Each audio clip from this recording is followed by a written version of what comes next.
Beijing, China, September 19th, 2025. The grand halls of Beijing's International Convention Center reverberated this week with discussions of global defense, shifting security alliances, and new voices from across continents. The Xiangshan Defense Forum, now firmly established as China's largest and most high-profile security dialogue, concluded with speeches from senior defense officials representing a wide geographic arc, from the Middle East to Africa and Southeast Asia. The forum, seen by analysts as Beijing's counterweight to established gatherings such as the Shangri-La Dialogue in Singapore, drew defense ministers and military leaders for days of debates, closed-door meetings, and carefully choreographed plenary sessions. At its heart lay China's ambition to position itself as a convening power in a multipolar world, and the closing day offered a striking snapshot of this ambition. Speeches delivered in succession by defense ministers from Iran, Cambodia, Nigeria, Rwanda, and Somalia. From the early morning hours, rows of delegates filled the plenary chamber, the polished wood panels of the hall reflecting the gravity of the discussions. Flags lined the backdrop, representing the diversity of attending nations, while cameras from state and international outlets captured the proceedings. The hum of simultaneous interpretation filled the air as defense leaders from across continents prepared to make their case to the assembled audience. The Iranian delegation drew the most attention as Deputy Defense Minister Majid Ebnoreza approached the podium. His presence carried particular weight, given the ongoing tensions in the Gulf, Iran's military engagements, and its partnerships with powers like China and Russia. With calm composure, Ebnoreza launched into a speech that sought to project Iran's narrative of sovereignty and resistance. Ebnoreza declared, "The security of our region must be shaped by those who live in it, not imposed by those who view it as a chessboard." His statement, greeted with polite applause, echoed Iran's long-standing position against Western interventions and external pressures. As he continued, he drew a sharp line against sanctions and foreign interference. Majid Ebnoreza said, "Unilateral coercive measures undermine trust, destabilize economies, and fuel conflict rather than peace." By emphasizing this theme, Tehran reinforced its message that global institutions and regional frameworks must not be dominated by Western powers. When Ebnoreza returned to his seat, his words left a clear imprint on the tone of the session, a call for multipolarity and regional solutions. Next to speak was Tay Seyha, Cambodia's Minister of Defense. In recent years, Phnom Penh has deepened its military and economic ties with Beijing, hosting Chinese-funded infrastructure projects and naval cooperation. At the forum, Seyha underscored his country's view that small and medium states must be protected in an increasingly turbulent world. T. Seyha said, "Stability and development cannot be separated. We must strengthen partnerships, not divisions, if we are to secure prosperity for our people." The Cambodian minister praised China's role in supporting regional defense dialogues and capacity building, signaling Phnom Penh's reliance on Beijing as both patron and security partner. His speech also carried an implicit warning that small states risk becoming battlegrounds if great power rivalries continue unchecked. If the first half of the plenary highlighted Asia and the Middle East, the latter portion was dominated by Africa's rising presence in global defense discussions. One after another, senior defense ministers from Nigeria, Rwanda, and Somalia took the floor, presenting perspectives shaped by internal security challenges, terrorism, and the quest for development. Mohammed Badaru Abubakar, Nigeria's Minister of Defense, stepped forward with the confidence of representing Africa's largest democracy and economy. Facing insurgency in the northeast, piracy in the Gulf of Guinea, and complex political pressures, Nigeria framed its role as a regional stabilizer. Abubakar declared, "Africa must not be seen only through the lens of its crises, but also through its contributions to peacekeeping and global security." His words reflected Nigeria's long-standing engagement in United Nations peacekeeping missions and its growing defense cooperation with China. He further emphasized the need for technology transfers and training support. Mohammed Badaru Abubakar said, "For true security, we must build capacity at home, not depend endlessly on others to solve our problems." The message was clear. African states are seeking not aid in the traditional sense, but partnerships that treat them as equal stakeholders. Following him, Rwanda's Minister of Defense, Juvenal Marizamunda, offered a different but complementary view.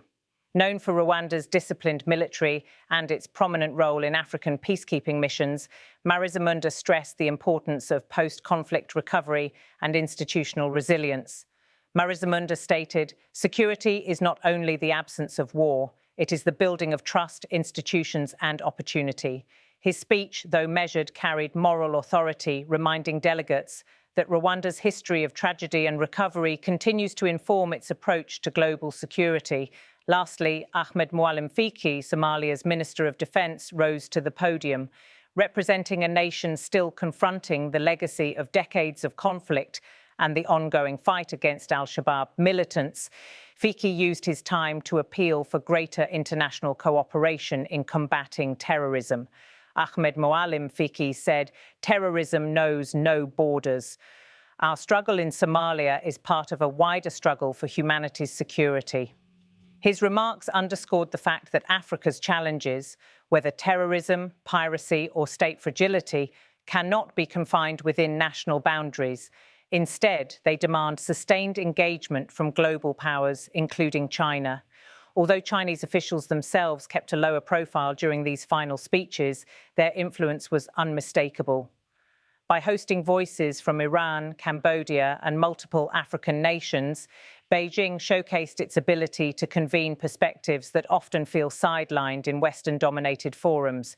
The Xiangshan Forum, which began years ago as a relatively modest military dialogue, has evolved into a strategic platform. It allows China not only to shape narratives, but also to present itself as a neutral convener of diverse perspectives, even as its own military rise and assertiveness remain subjects of debate. The optics mattered as much as the speeches themselves. The procession of ministers, from Ebnoreza's defiant stance on Western sanctions to Fiki's plea against terrorism, painted a picture of countries aligning, however loosely, under a framework where China is the host and facilitator. Observers noted that the forum highlighted several overlapping themes: sovereignty, resistance to unilateral sanctions, the importance of development alongside security, and Africa's demand for equal partnership. These themes resonate strongly with Beijing's preferred framing of global order, a world where US dominance is diluted and developing countries have greater say. Iran's sharp criticism of sanctions mirrored China's own opposition to Western embargoes. Cambodia's emphasis on prosperity aligned with Beijing's economic diplomacy. And Africa's ministers collectively called for recognition of their agency, echoing China's outreach to the global south. Yet the forum also revealed limits. While the speeches were rich in rhetoric, they offered fewer specifics on mechanisms of cooperation or joint action. Critics argue that the Xiangshan Forum remains more a stage for narratives than for binding agreements. Still, in international diplomacy, narrative itself is power, and Beijing is working to master it. As the session drew to a close, delegates exchanged handshakes and quiet conversations in the aisles. The clinking of teacups returned to the background as the final speeches ended. Outside, Beijing's autumn skies glowed with a soft haze, a reminder of the city's scale and the weight it now carries in global geopolitics. The Xiangshan Forum did not end with dramatic announcements or sweeping joint declarations. Instead, it concluded with something perhaps more telling: the reaffirmation of diverse voices united by their desire for recognition in shaping the future of security. For Beijing, that alone was a success.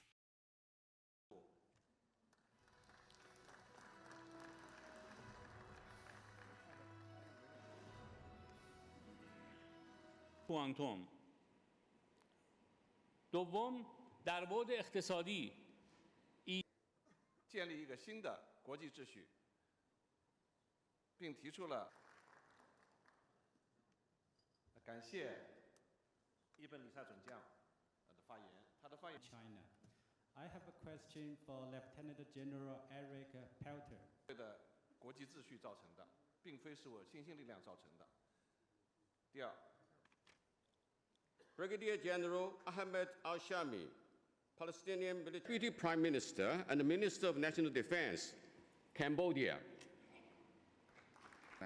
តាមរយៈយន្តការ GBC និង RBC ដែលមានស្រាប់ក៏ដូចជាការសម្រេចបាន Олег, представляя Организацию договора о коллективной безопасности. However, the use of technology could be counterproductive considering the danger. Now let's invite To address this distinguished audience during the 12th Beijing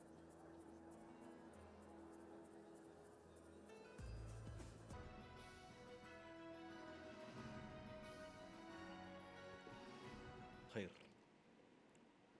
يسعدني ويشرفني أن أجتمع مع